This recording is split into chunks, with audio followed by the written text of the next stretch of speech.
Hello, this is Cory Gibson, Superintendent of Halstead-Bentley Schools, and this podcast is a feature of Vision 2020, a community conversation about our schools. It's an abbreviated version of the presentation made live on March 26, 2012 at Halstead High School. For those of you that may not have had an opportunity to meet me, here's a rundown of my past experiences and who I am. I began my career in school custodian, then had the opportunity to become a para, a teacher, a counselor, a principal, assistant superintendent, and now for the last 2 years I've served as superintendent of Halstead-Bentley.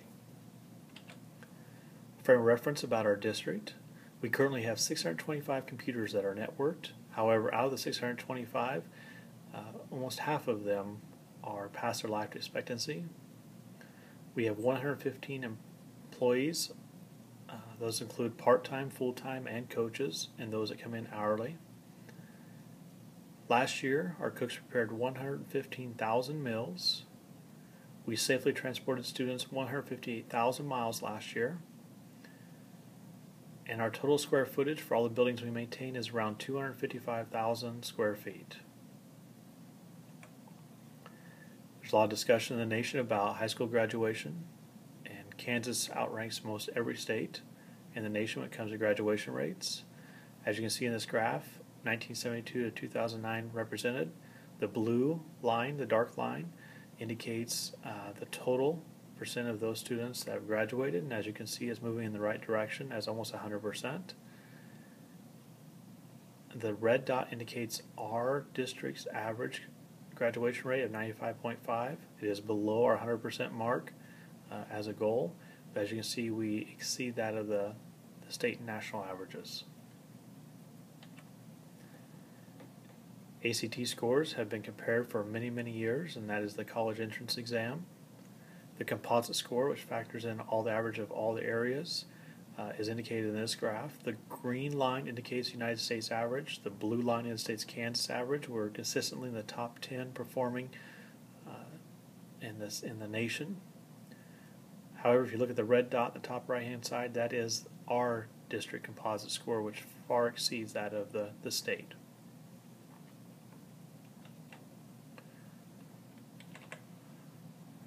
The big picture state rankings. Kansas Association of School Boards compiled data using rankings of how effective public schools were in all the states. They compared graduation rates, achievement, and college and career ready skills. And looking at all of those skills, Kansas ranks number 7 in the nation as high performing. However, our rank spending per pupil is around 26. So in Kansas in 2009, we spent about $9,951 per kid for education. That includes all costs for education, including the schools, facilities, retirement, etc. Massachusetts, which is the top leader in 2009, spent $14,118 per student. However, since 2009, we received some cuts. And as you can see on the left-hand side, the Children's Defense Program in Kansas estimates that in 2011, the spending per pupil dropped to $8,640 in the state of Kansas. A comparable mark is looking at the cost for Kansas to house an inmate, and that amount is around $26,430 per inmate. The reality is that our district is above state average on all state assessments, overall ACT results, and graduation rates, yet spends average to below average amount per student compared to the state. One of the things that have been compared is tax income, income tax as it relates to the expenditures for schools. The dark blue line is district operating budgets. Total expenditures is taking in bond issues, etc. So we'll just focus on the blue, the money that's used to actually educate students. As you can see in 1975 on the left-hand side, personal income as it relates to the money spent towards education is about 3.5%. So as an individual, about 3.5% of your income went to educating students. As you see, that graph went up in the early 90s and stayed there until the mid-90s. Started to show a decline, then another spike around 2009, and ever since then it's went back down. And so we're at a 40-year low as it relates to the amount of spending on students in our state as it relates to personal income. Since 2009, there have been 2,500 jobs lost in school districts across the state. 1,500 of them are teaching positions. That is very comparable to the loss of Boeing as the state received that word just a few months ago. The big picture, where have those losses occurred? In the last 10 years, looking at 10 years of data, instruction, student support, instructional support have all increased. Instructional support also includes people like counselors, social workers, media tech specialists, etc. But as you can see, the decreases have come in general administration, which would be assistant superintendents or superintendents, school administration, which would be building principals, support staff, operations and maintenance, and food service. And so as a state, we've attempted to keep the cuts far away as possible from the classroom. Looking at the smaller picture, just our district, using data just from the last 4 years, these are the changes in staffing. We've had a 54% decrease in the number of supplemental positions, whether that be sponsors, coaches, or teachers serving on various committees. We've had a 17% decrease in admin, principals, and district support for leaders. 10% decrease in cooks, 8% in custodians, 5% paraeducators, and in support you see an increase of 39%. That's because that's a small group. In the last 4 years we've added a social worker and a part-time librarian, and because it's such a small cohort, it looks larger percent-wise. There's been a slight increase in administrative assistants, and we've lost, in all these cuts, we've lost no teachers. So no teachers have lost their position due to the cuts. The big picture, we're funded by the number of students we have in our schools. And so as you look at this graph going left to right, you can see the base state aid per pupil. From 2005 to 2006, it looks like a large spike, but the reality is there was new funds. There were no new funds put in. In other words, operations were the same, the budgets were the same. It's that what funds used to be set aside and poured through differently, such as weightings and retirement, etc., then became part of a district's budget, whereas in the past the state just held that money and was responsible for the expenditure. So from 2005 to 2006, that big spike really meant no new money. But from 2006 to 2009, the base state aid per pupil increased. $4,433 was a top in 2009, and now we're back to $3,780 per pupil. Very similar to what you see in the 90s and early 2000s. And in actuality, we're probably having about the same expenditure per student as we did 20 years ago. This last week, I had the opportunity to do my first and take part in my first 5K run, and our budget as a district looks a lot like my experience there. This is the district's general fund budget. This is state funded. As you can see in 2007-2008, the beginning was $5.7 million budget. In 2008-2009, that grew to $6 million, a little bit over $6 million. That reminds me of my first K. When you're first in your first leg of the run, you're giving it your all. You're going the fastest you can, and that's very much like what I did last week. And then by that second K, you start falling down. You start slowing down. Somewhere here, you get a glass of water, and it's hard to function with a glass of water in your hand and running at the same time. So you slow down some more. And then somewhere in this region, located right here, I realized that one of the 5 people that I was running with as a team passed me when I was down here slowing down a little bit. And so I was motivated again to catch up, but then used all my strength and right back down we are. This is very similar to our budget outline. If this is the business world and I was a CEO, it would not look very good, but we work in public education, we're state funded. Our highest point was 2008-2009, and just state funding was $6 million. I'm projecting next year, because of decline in enrollment, about $5.4 million.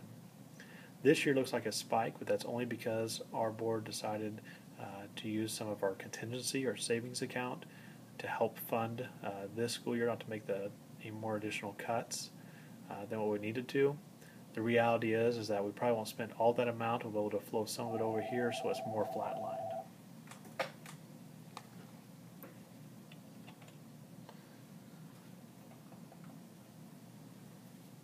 We'll walk down memory lane.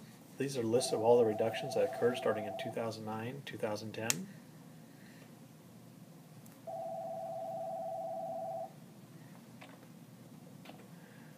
In 2010, 2011, we made these reductions, as you can see here. And then last year, we made the following reductions of about $305,000 in preparation for another round of cuts that occurred over the summer.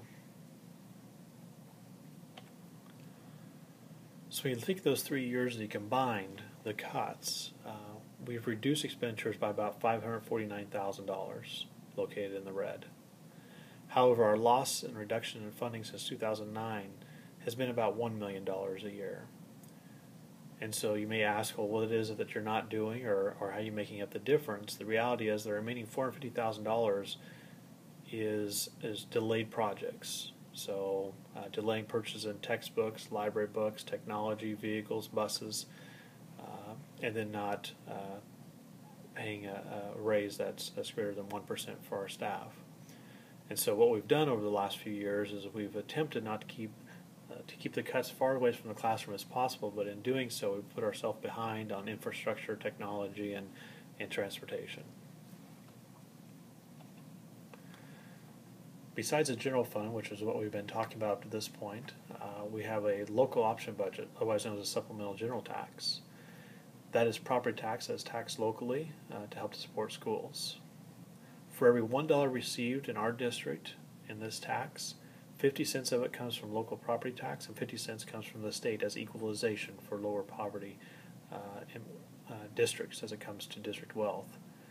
By law, if everything was funded as it was according to law, locally out of the dollar, 44 cents would be coming from the people locally and 56 would come from the state. But the last 2 years, that too has been cut. Out of the 286 districts in the state, we and 88 other districts do not charge any taxes on property for capital outlay. We have 0 mills. Capital outlay funds are used for building maintenance and technology. We've decided that all mills we tax are for operations at this point. So third bullet down, out of 286 districts in the state, we're in the bottom 1/3 of taxes for supplemental general fund, the LOB. So 2/3 of the state has a higher tax property value for their schools. And lastly, out of the 130 districts in the state that have passed a bond election, we are right in the middle of the tax rates. If you want to look at local Harvey County schools as it relates to total mill rates, you can see the following schools: Remington, Whitewater, Burton, Newton, Sedgwick, Halstead, and Heston. Sedgwick in Harvey County has the lowest tax rate. One of the reasons is they're close to the end of their bond payments, so that decreases your rate. But we are second and the lowest rate in Harvey County. If you were to compare us to, let's just say, Heston, which is right below us, we're a little bit, about 6.5 mils difference. 6.5 mils in our district would about $420,000. So comparable wise, because of the mill rate differences, and Heston, even though similar sized district, probably has around a little bit over $500,000 more in their budget than we do. Around 1/3 of the districts in the state have a maxed out their authority. In other words, they've raised as much mills as they can without an election. Our max by law would equate to an 11 mil increase. If we were to do that, it'd be about $630,000 additional dollars to our district. Our goal is not to be in the top third of taxed school districts in the state. Our goal is to maintain a status quo on taxes to the best we can with what we have. But certainly there are some opportunities to redeem some money if the district so needs to. For next year, looking at the budget, there are basically 2 plans right now in the legislative process. One is Senate Bill 450 and House Bill 220, which have been combined. That would give the district around $100,000 additional dollars to make up for some of the cuts we've had. That's not a huge increase, but it certainly would help. And then the governor's plan is to keep the funding flat and to change the way we are funded. We don't yet know exactly which one of those plans will come through, or some alteration of either.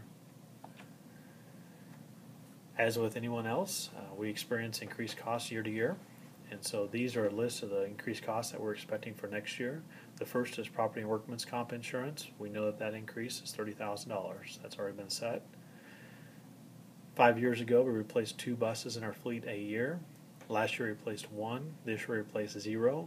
And so next year, we'll have to begin the process again of replacing a bus to keep it up to date. The cost of a bus is around $110,000. Capital improvement plan increase. We've through the process, as shared before, we've cut capital improvement, and so we've not really made any major advancements on roofs or infrastructure or carpet or parking lots. But now is the time that we have to start addressing some of those concerns before it ends up costing more in the long run. Technology improvement. We've decreased the fund for technology over the last few years substantially. Many districts of our size spends an average of $200,000 to $250,000 a year on technology. We spent $45,000 last year, and we hope to spend a little bit more next year as we become a district that leads in that area in the future. And then with healthcare law, any new cost on premiums comes back to the district, so it does not be incurred by the employee. And so the potential cost, if let's say we have a 15% increase in premium, will be an additional $46,000. So going into next year, our expected increase in cost is around $388,000. So we'll have to rely either on reserves, changes in taxes, additional cuts, or hope that the legislators help fund schools at a greater amount than they have in the past to make up that difference. Kansas Association School Board made a presentation a few months ago and put together this projection of enrollment. Last year we did see a decrease in enrollment, so that prompted us to look at our goals in the future. So using a formula, this year's enrollment was 795 compared to 818 last year. But as you can see on the right-hand side, the blue graphs, our projected enrollment is to increase, with topping out in 2015-2016 of around 853 students. And that certainly is a good sign, as most districts in the state have seen a decrease in enrollment. If this comes to fruition, that helps out the budget, since we're funded based on the number of students we have enrolled.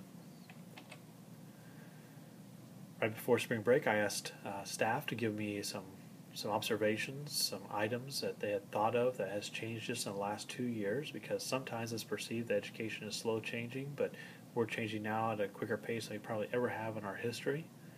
And so this is a partial list of those things that staff presented to me as things that have changed in the last 2 years. The first is staff has changed. We've had some change. We've had retirements, etc. We have a renewed focus. We are driven to use and improve technology. We've adapted to the changes in the economy and the impact it's had on our district and family. 4 years ago, our percent of students that are living below the poverty rate was around 27%. That number is at 47% just 4 years later. So certainly we've adapted to those changes. Implementation of MTSS, multi-tiered system of support, which is individualizing instruction to meet individual students' needs.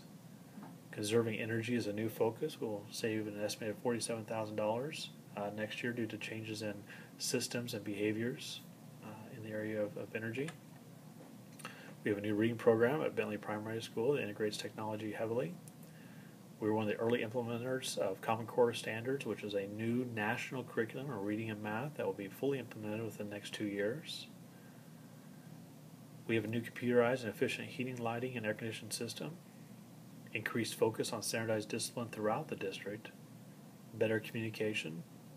Webcasting athletic and graduation events. Use of social media to promote the district. Increase in the number of academic clubs in the high school. Additional rigor in the curriculum, emphasis of career and technical courses, adding pathways so that students can better train going into the workforce. There's more work, less people. Greater outreach to the community, creation of a district anti-bullying task force, and involved administrative teams seen in classrooms. Added a commitment to graduate program at Halstead High School to increase the graduation rate to that mark of 100%. Increased communication between teachers and home, And one of my favorite quotes that came from my survey was a staff member wrote, "This district is not afraid of change," and I certainly believe that's true. So Vision 2020, what's our goal to be, what's our classrooms going to look like by the year 2020? What do we want for our kids? What's our goal in our district? How do we want to get there? And we start planning now. If you wish to share your ideas, I have a quick survey I can send you. Just send an email to cgibson@usd440.com and request a community discussion feedback form. I'll email that to you, and you can send it back to us, and you can be included with about 85 other people that have completed the form. Next year, we'll start strategic planning or some goals for future years based on that feedback. If you're interested in being part of the task force, Vision 2020 going forward, certainly you can contact me as well at cgibson@usd440.com or at our phone number 316-835-2641, and we'll get you signed up. Thank you.